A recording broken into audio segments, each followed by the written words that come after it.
What's good, y'all? And welcome to another preseason preview video. In today's video, we're going over the Utah Jazz. In case this is your first preseason preview video of mine that you're seeing, basically what I do is go over all the offseason moves that a team made and then try to look into the future and see what we can expect from this team coming up. Before we get into it, I want to leave a reminder here to leave a like on this video, subscribe to the channel if you already haven't. After you're done watching this video, make sure you check the link in the description. It'll bring you to the playlist of all the other teams that I've already went over. And without further ado, let's take a look at the additions the Utah Jazz made this offseason. The Jazz were extremely active this offseason, specifically in the draft. They went out and drafted Cody Williams, Isaiah Collier, and Kyle Filipowski, and they also signed Drew Eubanks in free agency. Now, obviously, we haven't seen any of these guys play in the NBA yet, and we haven't seen anyone in this draft class play in the NBA yet, but on paper, the Jazz have an argument to have the best draft. I'll go through each guy and talk about them in order of where they were drafted, starting off with Cody Williams, who was the Jazz first round pick this season. I really like the size of Cody Williams. That's the thing that really jumps out the page for me. He is 6'8", super long arms. I think he has a 7-foot plus wingspan. And the skill set that he has with that frame really is what made him fly up draft boards this season. He shows to be a really cerebral player on offense. He can handle the ball, shoot a little bit, get to the rim, and finish with both hands. He's even shown some flashes of being a pretty solid playmaker, but I think that's going to take a little bit more time to develop in the NBA. Also defensively, with his big frame and long arms, he's super versatile defensively. I really like the fact that he can guard multiple positions, or he projects to be able to guard multiple positions. And for those of you who don't know, Cody Williams is the younger brother of Jalen Williams, who plays for the OKC Thunder. J-Dub was one of the draft steals in his draft class, so maybe his brother could be the same thing. Then at the end of the first round, the Jazz went and selected Isaiah Collier out of USC. I really like Isaiah because he is a real modern point guard. He can get a bucket and, is great at scoring, mostly getting to the rim and using his size and his body, because he's not tall, but he's pretty strong and stocky, so he uses that to his ability to score, down low by the rim. But he also is a pretty solid playmaker as well. With the Jazz having most of their guards fitting more of the shooting guard mold than the point guard mold, I do like Isaiah being on this roster and kind of shaking it up a little bit and giving them more of that traditional type point guard look. And then in the beginning of the second round, they finished off their draft by selecting Kyle Filipowski, and I really do like this move as a real value move. Kyle's a near 7-footer who can play some power forward, play some center. Offensively, he's got pretty much everything you can ask from him. He's great in the pick and roll, the pick and pop. He can hit his jump shot spotting up, getting to the rim, playing in the post, rebounding is there. The only real thing that he kind of has question marks leading into the NBA is how he can guard, specifically how he can guard in space. Those bigger, slow-footed centers and bigs, they kind of seem to be a little bit in a weird spot right now in the NBA. If you can't guard the pick and roll, it's hard for you to really solidify yourself as a rotational player. So if Kyle can prove himself on the defensive end, his offense should be able to translate pretty easily, and I think he could be a pretty high-impact player in this league. And then to round things off with the additions the Jazz made, we have Drew Eubanks, who they signed in free agency. I think that Drew can come in here and have a pretty solid impact in Utah. He's one of those traditional low-maintenance bigs where he can come in, give you some athleticism, can play some defense, rebound, and then roll to the rim. That's pretty much all you're getting from him, but that's pretty much all you really need from him. I think he can come in here and give you some spot minutes by coming off the bench. And now that we went over the guys that Utah brought in, we got to go over the guys that they lost this offseason. Some of the key losses here are Chris Dunn, who signed a new contract with the Los Angeles Clippers, Talen Horton-Tucker, who is on a two-way contract with the Chicago Bulls, and Omar Yurtseven, who signed a contract to play overseas. Before talking about these guys, I will say a lot of the bigger losses or changes that happened to the roster for Utah happened mid-season last year.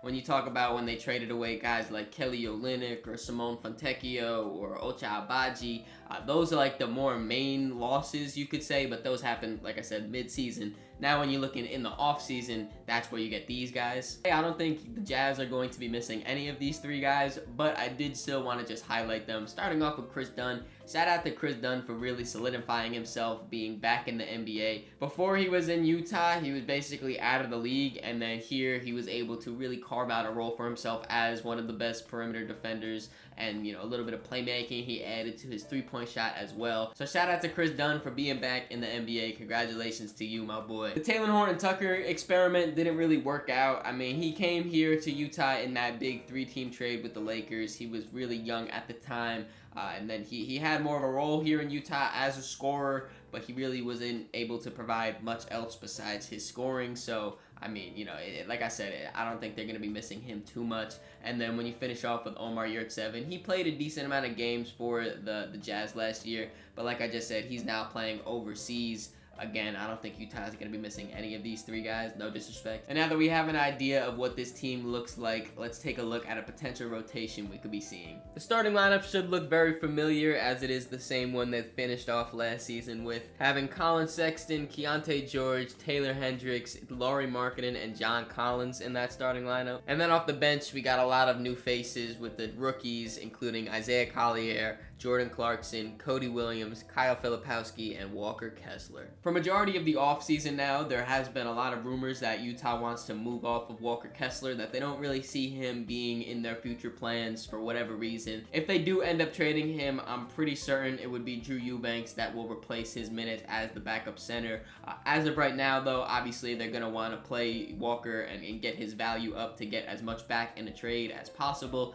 But if they do end up moving him, expect Drew Eubanks to be their backup center. Looking at the roster they have right now, though, this team is super, super young. I cannot stress enough how young they actually are. If you don't count Jordan Clarkson, who's 31, they have 3 players that are tied for the oldest on the team, and that is Lauri Markkanen, Drew Eubanks, and John Collins, who are all 27. Beyond that, they have just a bunch of young guys. They have 6 guys that are under 23 years old. Under 23? Later in the video, we'll talk about my ceiling, floor, and expectations of Utah, but not to spoil it, I think this season is not going to be a lot about winning, but more about development and getting all these young guys more accustomed to the NBA and growing out their games to be the best players they could be. I already talked about the 3 rookies that I think will be getting a lot of minutes for Utah this season. Obviously, they're rookies, so we have their complete blank slate right now. They need to figure out what skill sets they have that translate to the NBA, what skill sets they need to work on to be more rounded NBA players, all of that stuff. But also, they have a few year 2 players that I'm really interested to see grow. Starting off with Keontae George, he had a pretty good rookie season last year for the Jazz. He made all-rookie second team. The main thing that I'm seeing for Keontae to take that next jump in as a player is his efficiency, figuring out a way to still get his buckets off, but make him more efficient. I think one of the ways he could do that is by getting to the rim more often. A lot of times he was taking some threes, he had his little floater shot, which is pretty good, but I want to see him get to the basket for more layups, because when he got there, he finished incredibly well. He just didn't really get to the basket too often. And then their other rookie, Taylor Hendricks, I am super, super excited to see him play this season, because last year, it took him a while to get like a solidified role with the Jazz. He was basically halfway through the season. Once they made a few trades, opened up some minutes for him, then he started to play, and when he did play, it was really, really solid. And now that he's going to come into the season with a solidified role and he's going to be a rotational player for sure, I'm really excited to see what we can get from him. I see him as one of the prototypical Swiss Army knife type of wings in the NBA. I think that's what he can really become. When you talk about the length he has is great. The defense and the competitiveness that he's got, blocking shots and getting in the passing lanes and all of that, he's great at that. Rebounding is in there. The 3-point shot, he shot it pretty well. I'm interested to see how that percentage will look if he increases the volume a little bit more, because when he gets to the rim, he will dunk on you. He's got the athleticism to finish. Obviously, like I said, on low volume, he was pretty good at shooting the ball. Now I want to see that increase a little bit to really see how he can affect the spacing and offensively. It should be a pretty fun developmental year over there in Utah this season. But now that we have an idea of what this team could look like, let's take a look at one of their biggest strengths. The Jazz are absolutely loaded at size in their front court, having 6 players that are 6'9" or taller. And not only do they have guys with size, but they have guys that can rebound the ball. Last year, the Jazz were a top 3 rebounding team when you look at the numbers, and a lot of that I think can just point to the jumbo lineups that they throw out there with their versatile players. This season, I think it's going to be a lot of the same stuff. I think they're going to still be one of the top rebounding teams just because they have so much size up there. And the thing that makes it even more interesting for me with Utah is these guys can play multiple positions with their size, and that can run out some really cool lineups. If you just go down the line, you got a guy like Taylor Hendricks who's 6'9". He can run some small forward. He can run some power forward too. Lauri Markkanen can run small forward, power forward, even some center too, being 7 foot, which is insane to even say. Then you got guys like John Collins, who can be a little bit of power forward, a little bit of center.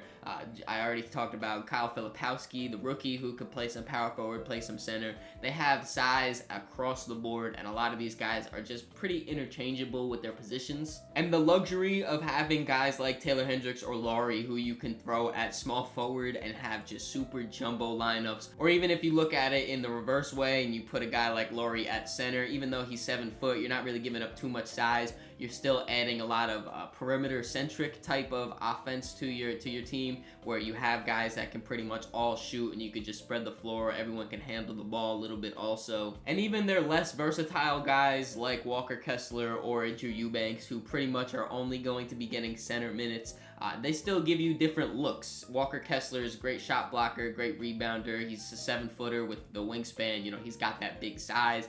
But then you can also swap him out for a guy like Drew Eubanks or John Collins, who's a little bit more athletic, a little bit more mobile, smaller, but, you know, gives you that little fast-paced type to your offense and to your defense. There's a bunch of different lineups that Utah can throw out with these guys, and I'm really interested to see how some of these look on the court. But now that we went over the strength of the Jazz, we got to take a look at the opposite end of the spectrum and look at one of their weaknesses. Besides the fact that they are a super young team, Utah also doesn't have too many positive playmakers. Here you can see listed their leaders of assists per game alongside their turnovers that they averaged last season. I will say, in my eyes, Colin Sexton is by far the best playmaker out of all those players you just saw on your screen, but he still is a score-first guard, not really a traditional point guard or a guy that you look to really set up all of your offense. I look at Colin Sexton as a guy that can get a bucket, but also is a solid playmaker.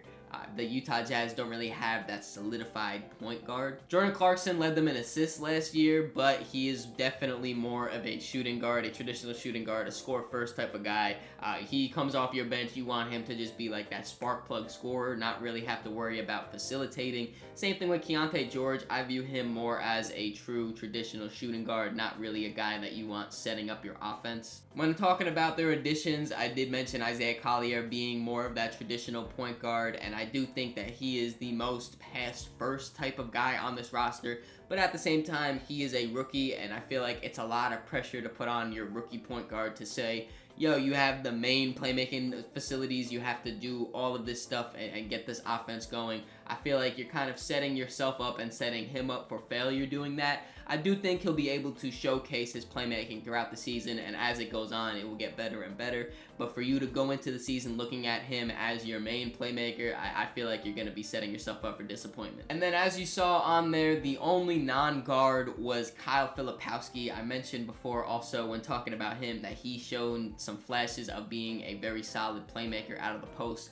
I could see him being used in a Kelly Olynyk type of role when he was with the Jazz, playmaking at the post or at top of the key, just kind of scanning the defense and stuff. He's shown that he could do that in college, but kind of the same thing I was saying about Isaiah Collier. I feel like it's just setting yourself up to really rely so heavily on a rookie. And also, let's say in a perfect world, he goes out there and he's great from playmaking at the post. There still will lack that perimeter playmaker or that point guard. And now it is time for the fan segment, and here representing the Utah Jazz, I have KSL Sports Zone producer Alma Bean here joining me. Thanks for coming on, man. I appreciate it.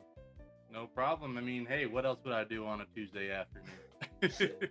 For sure. I'm excited to talk some Utah Jazz basketball with you. Getting into the first question here, what has been your favorite offseason move that the Jazz made this season? So it might be considered overlooked in my opinion, but I think the signing of Patty Mills is going to be overlooked. You got to look at the guys that you have on your roster, like Keontae George and Isaiah Collier. These are two guys that, first off, Keontae George, even though he did great last year at the point guard position, that's just not who he is. He's a shooting guard. Even when he was at Baylor, he occasionally was at that small forward position, even though he's definitely undersized for those positions in the NBA. But now having to go ahead and take the helm as a point guard, having a guy who has had success both in the NBA and on the international level in Patty Mills, I think at the tail end of his career, he can go ahead and teach these young guys not only how to go ahead and translate their skills onto the court, but how they can go ahead and change their production off the court with workouts and drills, how that can go ahead and translate onto the court and, you know, excel, which Utah needs a lot of. They need more than just one guy to actually get wins.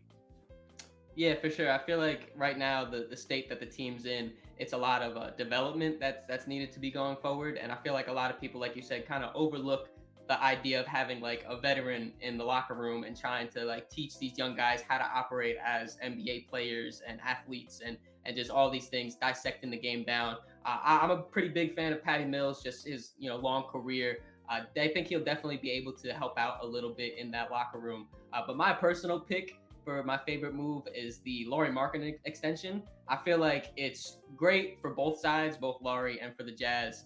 Looking at it from Lauri's perspective, he's finally able to like find a home. Really, in Chicago, he was never able to get it going. A short stint in Cleveland, and then he came over to Utah and blossomed into this all-star level player. So I'm happy that he's able to finally find his place in the NBA. And then also from the Jazz perspective, I mean, if we're being honest, Utah is not the biggest free agency market. So it's good for you guys to be able to keep these players here, these diamond in the roughs that you find and blossom, help grow to be these top level players, to actually be able to keep them here for the long term. I believe he signed a 5-year extension. So hopefully he'll be here for the long run. I like that from both sides.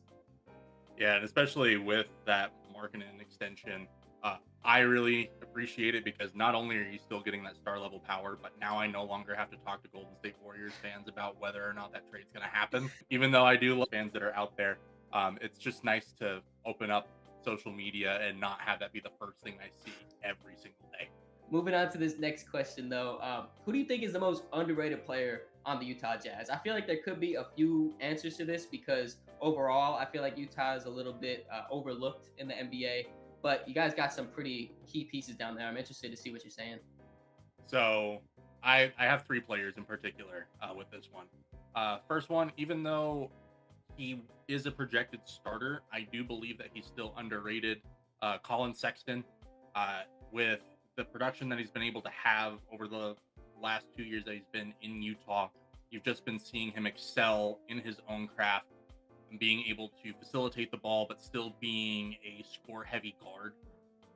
Like he's, in my opinion, I think statistically, he will most likely be a top 10 shooting guard in the league based off of statistics. I'm not saying that he's better overall than any of these other guys, because I've had this argument where it's like, oh, you're forgetting like Booker and Beal, and I'm not trying to say that. I'm saying statistically, Colin Sexton will be a top 10 shooting guard in the league based off of the projections that he has had. You also got to go ahead and look at Taylor Hendricks. He is such a raw player, and he has done so much in the offseason to go ahead and try expanding his game as far as being a more consistent three-point shooter. He's excelled more in his ball handling skills, and his PNR is going to be ridiculous if Will Hardy just hones into that and gives him more minutes, which, given the roster, Taylor Hendricks should easily be getting 25 plus minutes a game.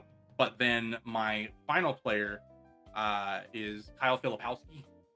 Even though I don't see him getting a lot of minutes with the Utah Jazz, I believe that he will be so versatile in his game, developing through the G League affiliate, the Salt Lake City Stars.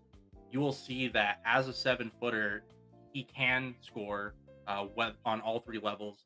He does have the ability to facilitate the ball. You can run plays directly through him. His PNR is great. His pick and pop is great.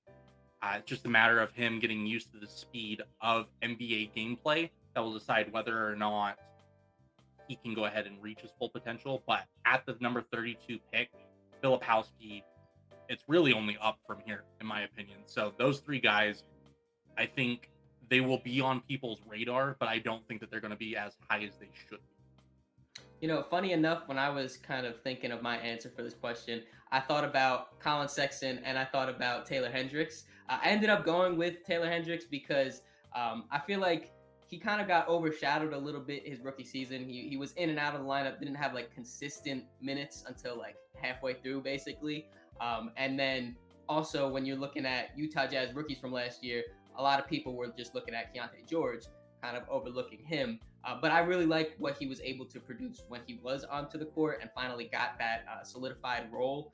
He showed signs of being a decent shooter. His athleticism and length is unreal. Defensively, he looks like he could be something, really nice in the future years. And this season, like you said, it seems like he's going to be able to have a bigger role carved out for him. So I'm interested to see what he can really elevate in year two. And I think he definitely will be able to. Absolutely, and especially if you're able to go ahead and get him more in a slashing role. Uh, Taylor Hendricks is ridiculous at shooting at the rim, and he has so many ways to manipulate the defense to just get his boards, whether it's offensive, defensive, and his dunks are just crazy. I know that we've been able to see a handful of them in games, but just being able to see what he does in practice, like he's nice. I'm just ready to see him get more minutes so that everyone else can go ahead and see why Utah took him with the ninth pick.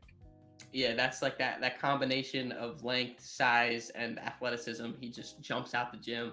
I'm really excited to see what he gets into for year two. But lastly, before we finish this up, I'm interested to see what are your expectations for the Utah Jazz. You guys are kind of in a weird spot these last few seasons. You start off really hot, then you seem to like pull back to try to still get that draft capital, and I don't want to say tank, but you kind of float around being competitive and then being towards the bottom of the West. I'm interested to see what your expectations are this season. So my expectations, before I even talk about records or anything, they want to develop these guys. You're probably going to see a lot of different lineups throughout the year. I mean, you're obviously going to go ahead and get your big minutes out of guys like Markkanen, Sexton, Jordan Clarkson. You're going to get big minutes out of these guys, but you are going to see a lot of development. So you're probably going to see some lineups where maybe Patty Mills and Isaiah Collier are going to be on the court at the same time. So then you can go ahead and have that communication similar to what Chris Dunn and Keontae George did last season. You're probably going to go ahead and see Drew Eubanks get some extended minutes. So then he can go ahead and show Kyle Filipowski, hey, these are how you go ahead and run these sort of rotations. This is how you run this sort of play. And everybody's going to be showing off for each other. The only one that I'm trying to figure out how the mentorship is going to work is for Cody Williams. He is kind of in that weird in-between spot. So I think Lauri Markkanen might be the closest mentor to be able to show his game and how it can translate from one person to the next. I think Cody Williams can go ahead and do that as long as he can go ahead and expand his game, being more than just a slasher and mid-range king. But as far as record expectations, I wouldn't be surprised if the Utah Jazz were outside of the playoffs, more specifically probably around the 12-13 range in the West. But, I mean, even though that's my expectation for the team, it doesn't mean that it's not going to be a fun environment or fun basketball. I mean, especially having Markkanen and Sexton, two score-heavy guys.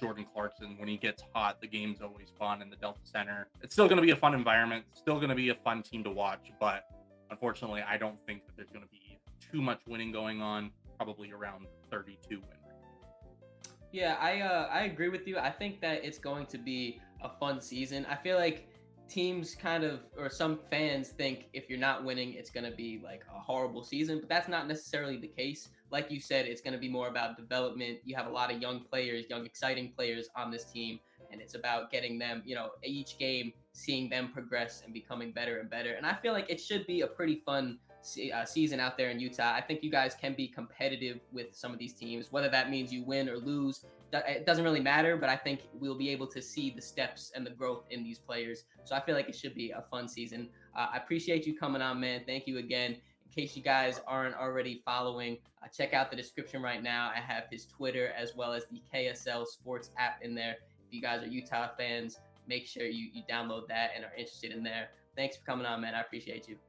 problem. Thank you for having me. And now it is time for my ceiling, floor, and expectation for the Utah Jazz. Starting off with their ceiling, I think that they could be as high as the 13th seed out west and being a lottery team. This shouldn't really come as a surprise to any of you Utah Jazz fans, as you guys are a rebuilding team in a super stacked Western Conference. Even if you were being really competitive, it's extremely hard to even make the play-in tournament out west. And like I said before, this year is going to be all about developing their young players on this team. It shouldn't really be marked by wins and losses to see if it's a successful season. I think you really should just look at how the players look on game 1 and how they look on game 82. There should be a pretty big difference, and if there is, then it's definitely a good season. Then when you look at the floor, I could see them being as low as the 15th seed. There's legitimately 13 teams that I think could make the play-in tournament out west, and I really wouldn't be surprised. Like I said, it's just a super stacked Western Conference, and the Jazz,